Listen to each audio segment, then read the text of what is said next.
The storm had been crawling across the plains all night, a black wall with lightning stitched through its belly. By the time Cole Maddox rode into Crescent Hollow, the town looked half swallowed by it. Lamplight flickering weakly against wind and dust, shutters banging like loose teeth. The sign above the saloon swung on one chain, its paint long stripped by weather and time. Cole reined in his bay under the overhang and sat a moment, rain sliding off his hat brim. He could feel the storm's weight pressing on his shoulders, heavy as the guilt he carried. Jeb Calhoun was here. The bounty said 1,000 alive, 500 dead. Cole didn't care which. He'd been hunting man since spring, through bad country and worse company. And now the trail ended here, in a town that had forgotten what decency looked like. He pushed through the saloon doors. Heat, smoke, and the sour tang of whiskey hit him at once. The piano in the corner was half a note out of tune. The laughter was mean and small. Men with dead eyes leaned over poker tables, spurs clinking against chair legs. No law here, just Calhoun's brand of order, guns and fear. Cole's boots left wet prints as he crossed the bar. He didn't look at anyone, but he felt every stare. A glass slid his way, amber sloshing inside it. The bartender didn't speak. He'd seen too many men like Cole and knew better than to ask questions. Then the room changed. The piano slowed, and a woman's voice rose through the noise. Not loud, not strong, just enough to quiet the talk and draw every head. She stood on the small stage near the back. Her dress once white, but now dulled by smoke and sweat. A strand of hair stuck to her cheek. Her voice was cracked from use, but there was something inside it, a tremor that made men stop mid-drink. Cole turned. The lamplight brushed her face, soft and tired. She sang like someone remembering a place she'd never see again. When her eyes lifted, they found him. Just a glance, brief as a blink, but enough. Something in that look tugged apart him, he thought long buried. Elara Hayes. He didn't know her name yet, but he'd heard the story. A widow whose ranch had burned under Calhoun's order, taken alive for debts her dead husband couldn't pay. A songbird in a cage of wolves. The music faltered when Calhoun entered. He was a large man, shoulders broad, beard streaked with gray and dust. A gold tooth glinted when he smiled, which wasn't often. The room shifted around him the way fields bend to the wind. His men watched him the way dogs watch a whip. Calhoun's gaze swept the room, landed on Elara, lingered there. She stopped singing, curtsied slightly, and stepped back. His smile widened. Cole didn't move. Calhoun looked his way, studying him. New face, he said, his voice low, carrying easily over the hum of rain on the roof. Where you from, stranger? Cole took a slow sip. Nowhere worth naming. Fair answer. Calhoun came closer, pulling out a chair across from him. We don't get many passers-by. Storms out the roads closed. Sit a while, have a hand. Cards slid across the table. Cole's pulse slowed. He could smell tobacco, gun oil, and danger. This was how Calhoun tested men. Small talk, then blood. They played. Coins clinked. Laughter echoed in bursts. Calhoun's questions came like knife jabs between hands. You ride alone? You looking for work? Ever kill a man who didn't need killing? Cole's answers were short, steady. Always. No, only once. Calhoun's eyes narrowed at that. The last card turned. Cole won. He didn't smile. Neither did Calhoun. For a breath. The only sound was rain on the windows. Then the outlaw leaned forward, voice soft. Careful, stranger. Luck runs thin in this town. Cole met his gaze. So do men who warn about it. Calhoun chuckled low. I like you. Maybe you'll stick around. He rose, leaving smoke and menace in his wake. As he turned, Elara moved past Cole's table, collecting empty glasses. She leaned close, her hand steady despite the tremor in her breath. Her voice was a whisper drowned almost by thunder. Get me out before dawn. Then she was gone, swallowed by the smoke and the crowd. Cole sat still, the words echoing in his skull. Get me out before dawn. Just like that. No plea, no story, just truth laid bare in 6 words. Outside, the storm hit harder, slamming rain against the glass. Inside, Cole's purpose changed. Calhoun wasn't a fool. He'd smelled something in that brief exchange.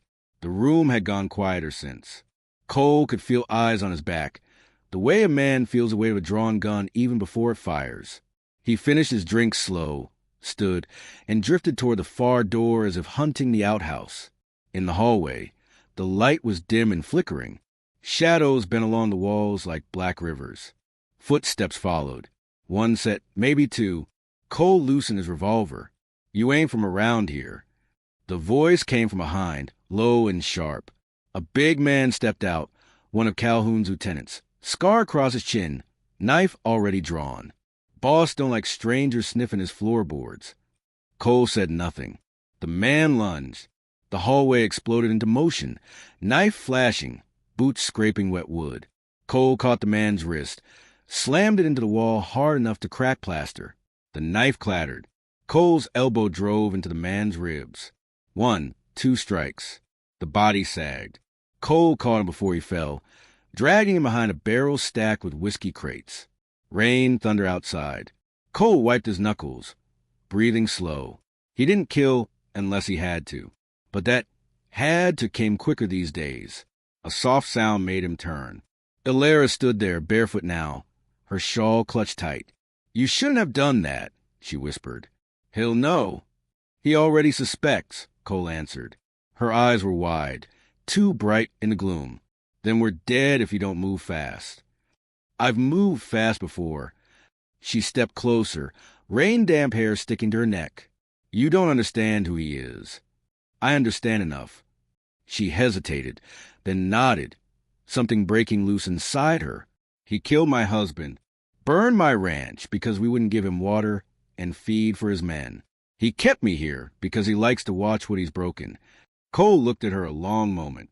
Lightning flashed through a crack in the roof, lighting her face like a photograph, defiant, trembling, alive. He thought of his sister, of the screams he hadn't reached in time. That was years ago, but the memory still sat under his ribs like shrapnel. "Get what you need," he said quietly. "We ride in 20 minutes." She nodded once and vanished into the kitchen. Cole stepped outside into the storm. The street was nearly empty now, horses restless under the hitching rail. He loosened the ties on 2 saddles, checked the cinches, filled a canteen from the rain barrel. Lightning forked overhead, thunder rolling down the valley like God's anger. When he turned back toward the saloon, Calhoun stood in the doorway. "You heading somewhere?" Calhoun asked. The wind caught his coat, snapping it like a flag. "Checking the horses," Cole said easily. Calhoun smiled, but it didn't touch his eyes. "That storm will drown a man if he's fool enough to travel. Stay till morning. I might even deal you another hand." "Appreciate the offer," Cole said, "but I like my odds better on the road." Calhoun's smile faded. For a heartbeat, they just stared at each other, the storm howling between them. Then the outlaw shrugged and turned away. "Suit yourself." Cole waited until the door shut. Then he was moving, fast, quiet, every muscle alive. Ilera was waiting behind the kitchen, shawl pulled tight, eyes darting toward every sound. When she saw him, she let out a shaky breath. "You're sure we can make it?" "We can try," he said. "That's more than staying." They slipped through the back, boots splashing in the rising water pooling along the alley. The wind tore at them, lifting skirts and coats. Cole threw her onto the mare, swung up on his own, and spurred hard. They burst into the main street, hooves striking sparks off the stones. Shouts erupted behind them, Calhoun's men spilling out like hornets. Muzzles flared in the dark, bullets whining past. Cole leaned low over the saddle, shouting over the storm, "Hold on!" Ilera clung to him, her arms locked around his waist. The world narrowed to rain and thunder and the drumming of hooves. One bullet tore through his sleeve, grazing skin, but he didn't slow. They hit the edge of town, splashed through a ditch swollen with runoff, and cut across the open plain. Lightning showed them the land ahead, a ravine yawning wide, its bottom slick with mud and stone. There was no time to turn. Cole pushed the bay harder. The horse leapt, landed hard, skidding but holding. Ilera's scream was lost to the wind. Behind them, riders tried to follow. One missed a jump, horse and man tumbling into the dark. "Keep your head down," Cole shouted. They tore through the ravine, walls rising high on either side, the rain pouring like a waterfall. Calhoun's horn sounded faintly in the distance, a call to regroup, to hunt. When they finally burst free onto open ground again, the storm was breaking. The first faint smear of dawn colored the clouds, pale gold cutting through black. Cole pulled the horses to a slow trot, both beasts heaving steam into the cold air. Ilera turned in the saddle, looking back. Nothing but shadow and rain behind them. "We made it. For now." She looked at him then, really looked, the lines carved deep by dust and regret. The steady hands had killed and saved in the same breath. "Why did you help me?" He didn't answer right away. The wind carried the smell of wet sage, of freedom edged with danger. Finally, he said, "Because last time I didn't." Her eyes softened, and for a fleeting moment the storm's fury felt far away. Then came the distant crack of a rifle. The bullet sang past, close enough to stir Ilera's hair. Cole's jaw tightened. "They're still coming." He spurred the horse forward again. The rising sun painted the desert in firelight, glinting off the wet earth. Behind them, on the ridge, dark figures appeared. Calhoun's riders, relentless as fate. Ilera's voice trembled near his ear. "You won't stop, will you?" "Not till you're free," he said. And as the storm broke apart in the blaze of dawn, they rode into the bleeding horizon, the wind howling their names through the emptiness. Hell was coming for them. But for the first time, Cole didn't intend to run from it. The first light of morning bled across the mesas like spilled gold, catching the edges of the rain-soaked rocks. Cole and Ilera rode hard through the broken country north of Crescent Hollow, hooves striking sparks off the wet stone. The storm had left everything slick and trembling with mist. Behind them, faint but certain, came the thunder of pursuit. Calhoun's men, half a dozen, maybe more. They weren't rushing. Men like that didn't hurry. They hunted steady, like wolves closing a ring. Cole slowed his horse to a trot. "They'll track us by the river," he said. "We'll need to lose their scent." Ilera's hands were tight on the reins. Her dress was torn, hair plastered against her face. "Can't we just keep riding?" "Not on open ground. They'll pick us off before sundown." He pointed toward the mountains rising ahead, dark and jagged. "We'll cut through the old copper pass. It's narrow, but it'll buy time." She followed his gaze. "You've been there before?" He hesitated. "Once. Long ago. I left a friend buried near that trail." Her voice softened. "Someone you lost in a fight?" He looked ahead. "Someone I lost by mistake." The silence that followed was thick with unspoken ghosts. Wind hissed through the sagebrush, carrying the smell of rain and gunpowder. They reached the river by mid-morning, a wild brown current swollen by the night storm. Cole dismounted, tested the bank with his boot. "It's fast, but shallow enough to cross here." He led the horses in, water slapping their bellies. The current tugged hard, Cole biting deep. Ilera's mare stumbled, nearly losing footing, and Cole reached across the current, grabbing the reins just in time.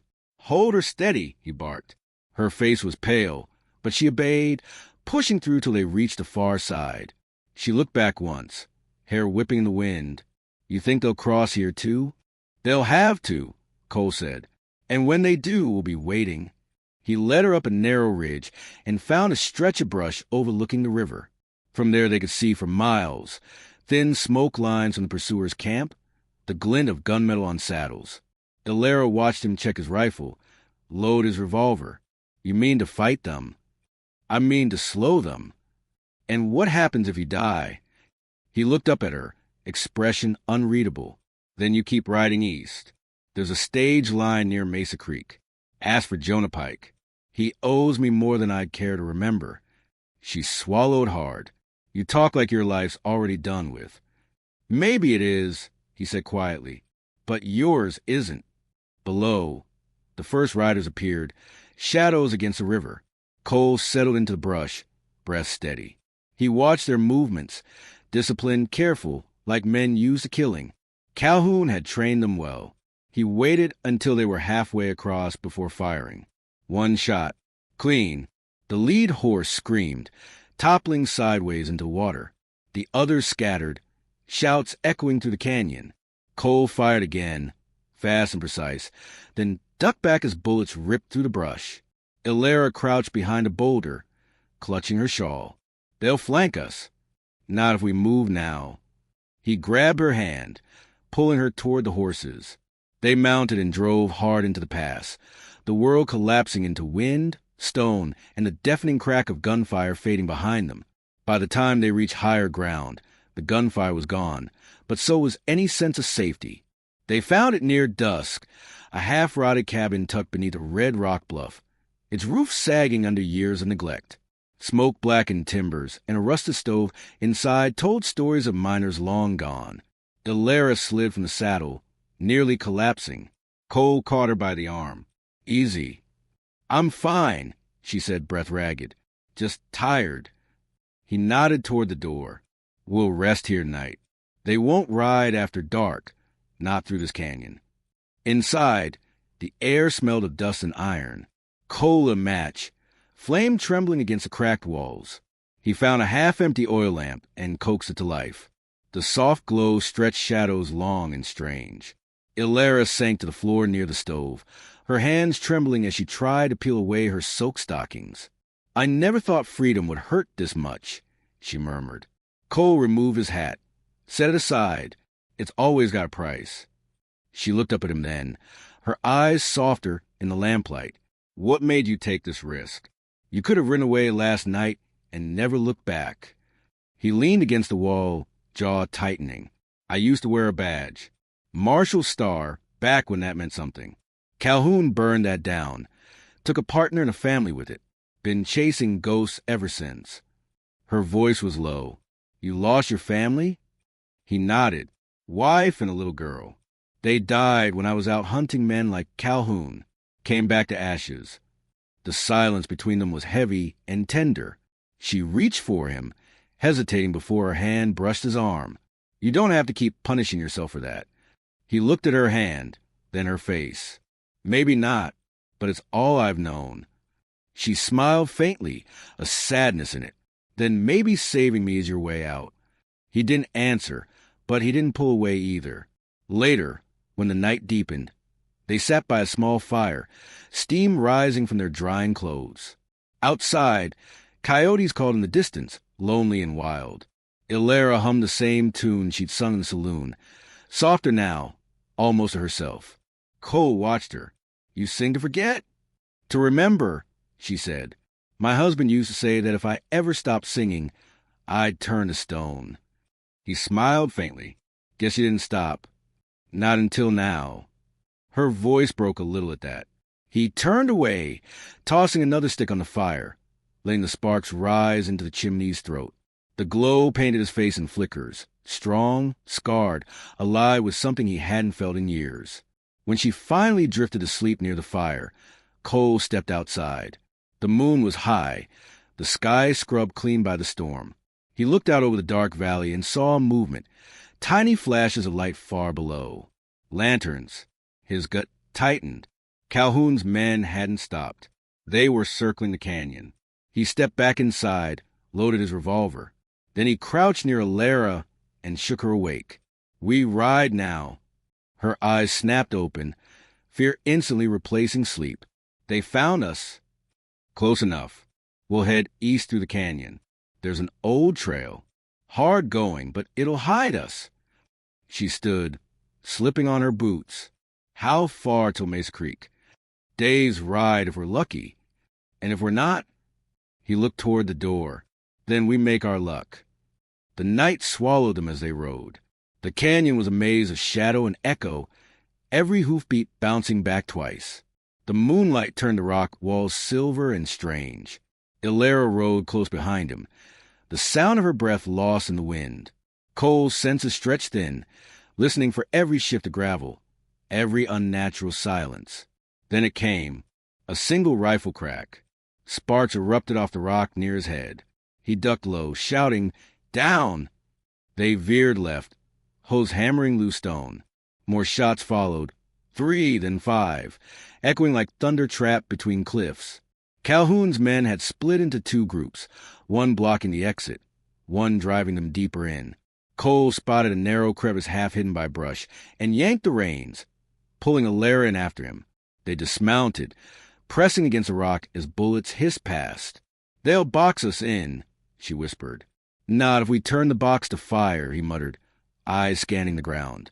He found a tumble of dry brush and old timber near the canyon wall. The storm had left enough kindling to burn a camp's worth. He struck a match.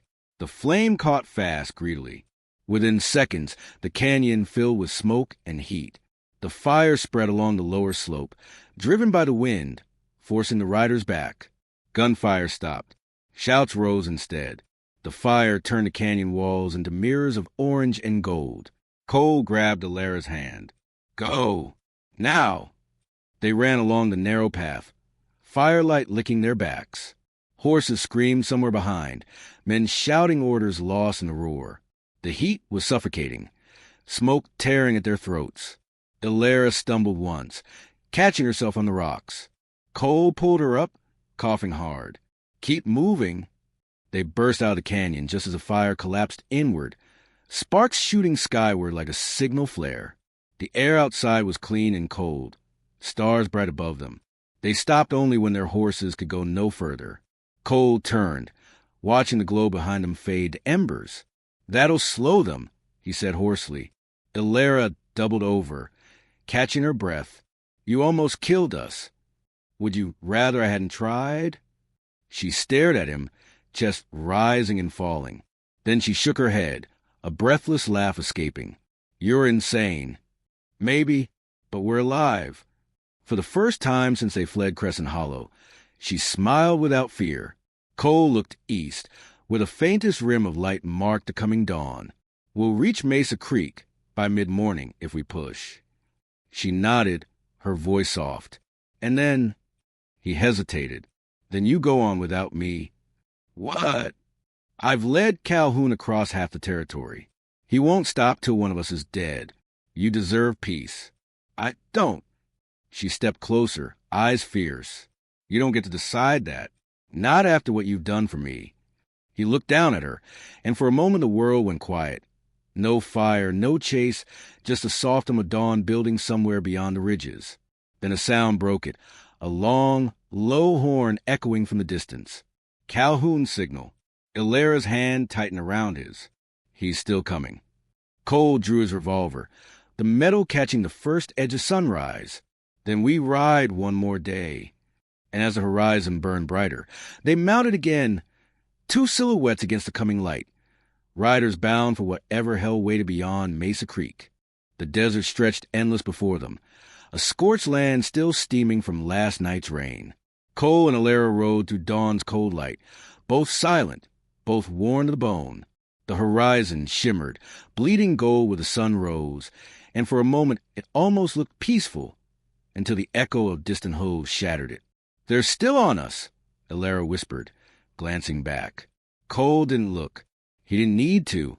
He could feel it, the rhythm of pursuit, steady and sure like death that refused to tire. "We're close," he said, his voice low, rough. "Mesa Creek's just beyond that ridge.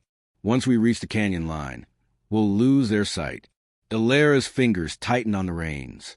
Her mare stumbled but pushed forward, foam streaking its chest. The animals were near their limit. So were they. The land rose sharply ahead. The ground cracked and red, dotted with scrub and stone. Cole guided them into the narrow trail between ridges. "Keep your head down. They'll have the high ground soon." A rifle cracked. Dust jumped near Alara's saddle. She flinched but didn't scream. Cole spurred his horse hard, cutting left between two boulders. "Move." The world turned to thunder. Gunfire echoing, hoofs drumming, the hot smell of powder thick in the air. Cole drew his revolver and fired blind into the ridgeline. A rider fell. Another ducked. The rest kept coming. Alara's hair whipped loose, gold against the morning light. "We can't outrun them." "I'm not trying to," Cole growled. Ahead, the ground dropped into a dry wash littered with dead mesquite. Cole reined in sharply, swung down, and scanned the slope.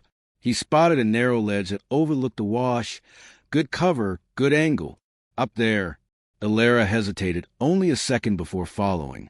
They climbed, scraping against jagged rock.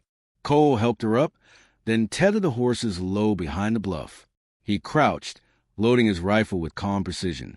Ilera pressed her back against a rock beside him, breathing hard. You mean to fight them here? He nodded. This is where we make it count. Below, dust rose as Calhoun's men appeared. 6 riders, spread wide, rifles ready. The sun caught the steel on their guns and the hate in their faces. Cole spotted Calhoun himself near the rear, his gold tooth flashing as he barked orders.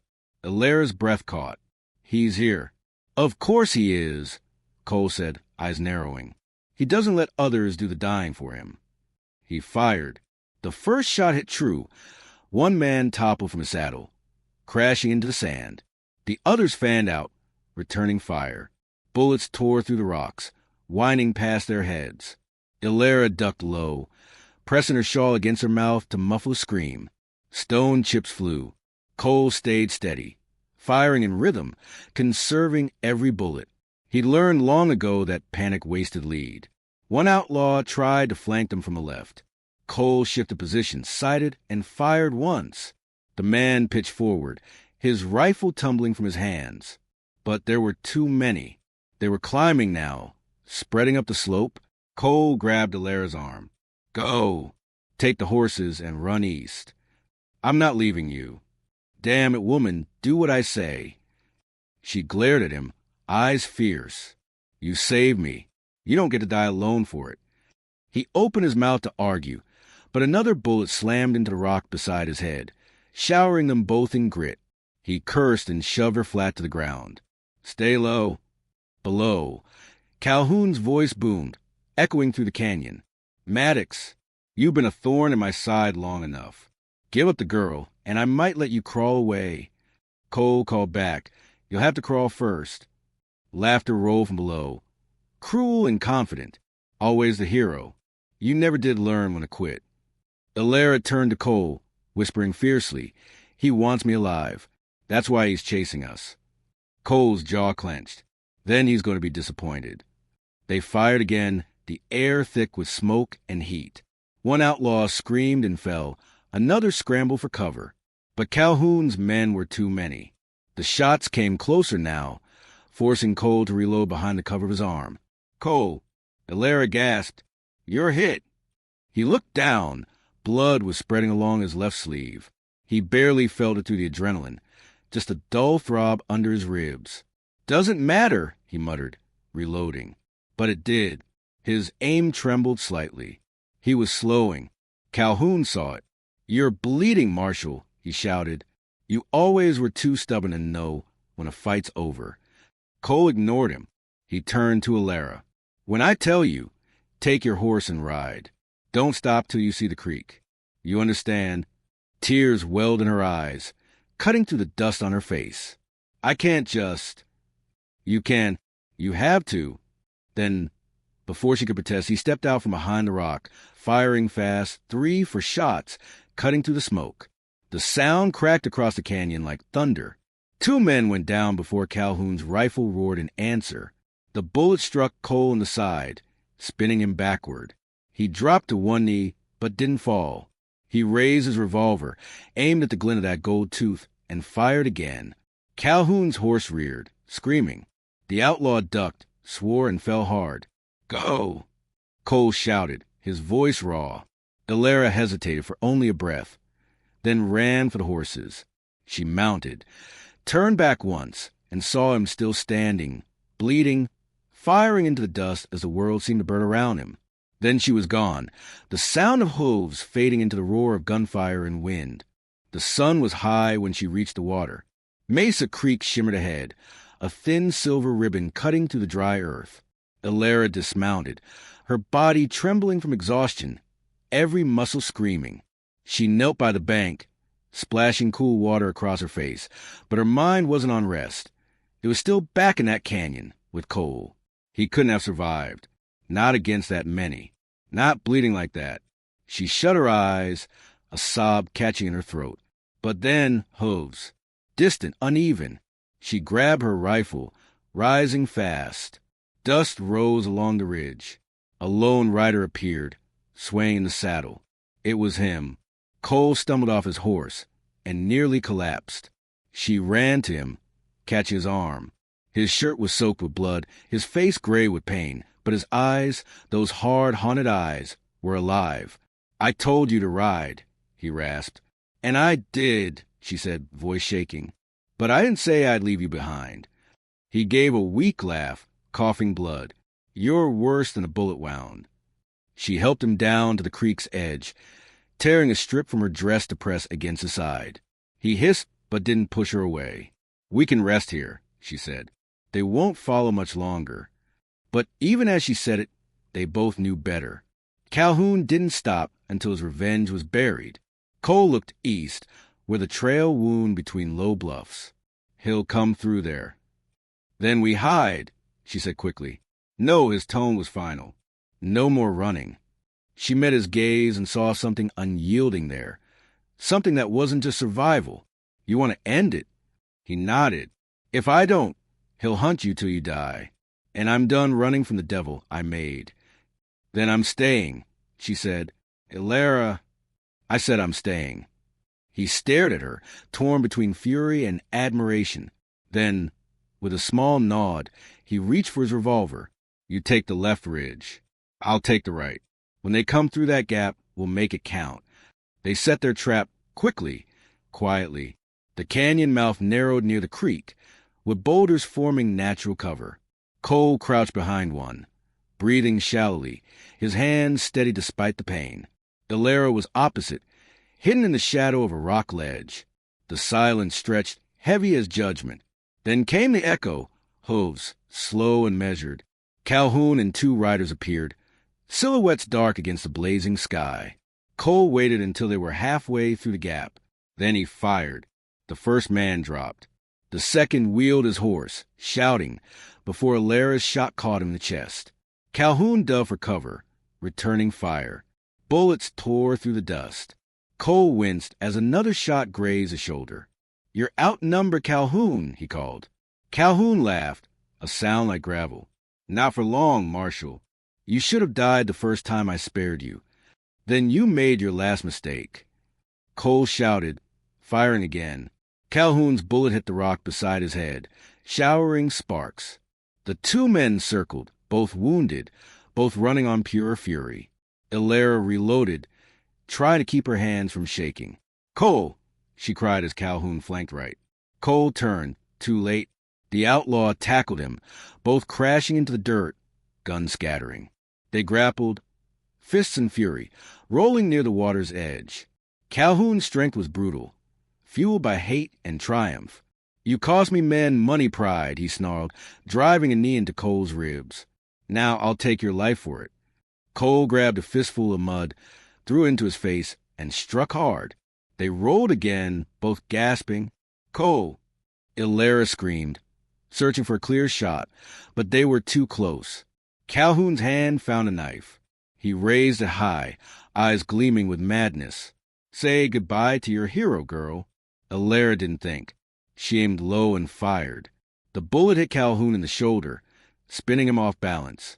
Cole seized the opening, slamming his forearm into Calhoun's throat. The outlaw choked, stumbled, and Cole snatched a fallen knife, driving it hard into the earth beside his head, close enough to stop him cold. Calhoun froze, blood running from his mouth. Cole's voice was low, shaking with exhaustion. "You don't get to hurt anyone else." Calhoun laughed weakly. "You think killing me makes you clean?" Cole leaned close. "No, just finished." He pulled the trigger once. The shot echoed through the canyon like thunder. Calhoun's body went still. Elara lowered her rifle, breath breaking in her chest. Cole staggered back, swaying. She ran to him, catching him before he fell. "It's over," she whispered. He looked past her, toward the horizon burning with late sun. Maybe for him. "You'll live," she said fiercely. "You have to." He smiled faintly, blood on his lips. "Guess I finally kept a promise." She held him, trembling. The wind carried the smell of sage and gunpowder, the sound of the world coming back, the water's whisper, the far cry of hawks. After a long while, Cole's breathing steadied. He wasn't gone yet. Not this time. She looked east, where the land opened wide and wild. "Where will we go?" she asked softly. "Anywhere but here," he murmured. "You wanted freedom. Now we ride for it." And as the last light faded across the mesas, they mounted once more.